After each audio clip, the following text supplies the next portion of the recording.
Yo'q, mening aniq fikrim bor. Sening o'yingni bilib turibman. Bu shunchaki mulohaza deysan. Senga mulohaza emas, amaliy ish kerak. Lekin meningcha, mulohazaning o'zi ham ish. Rahbar uchun his etish, ayniqsa odamlarning ko'nglini his etish astoydil ish. Bilasanmi? Bir dehqon menga nima dedi? Orif aka yon daftarini olib varaqladi. Mana, faqat xazina boylik emas, mehr ham boylik.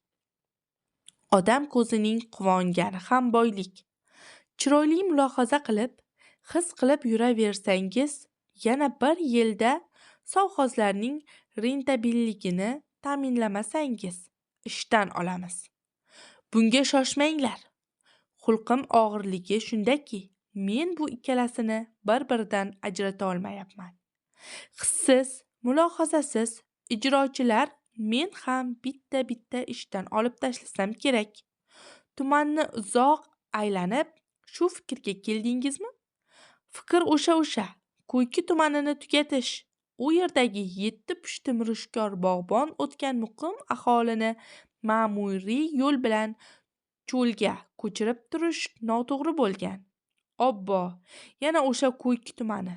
Shu joyda Mariya Vasilyevna o'zi ham yarim qadah ichib yubordi. Iqtisodiy zaif tuman edi axir. Rivojlanish istiqboli yo'q, yerini kengaytirib bo'lmaydi. Xo'jaligi bir yoqlama, davlatga bergan mevasi bir kolxozning paxtasiga arzimaydi.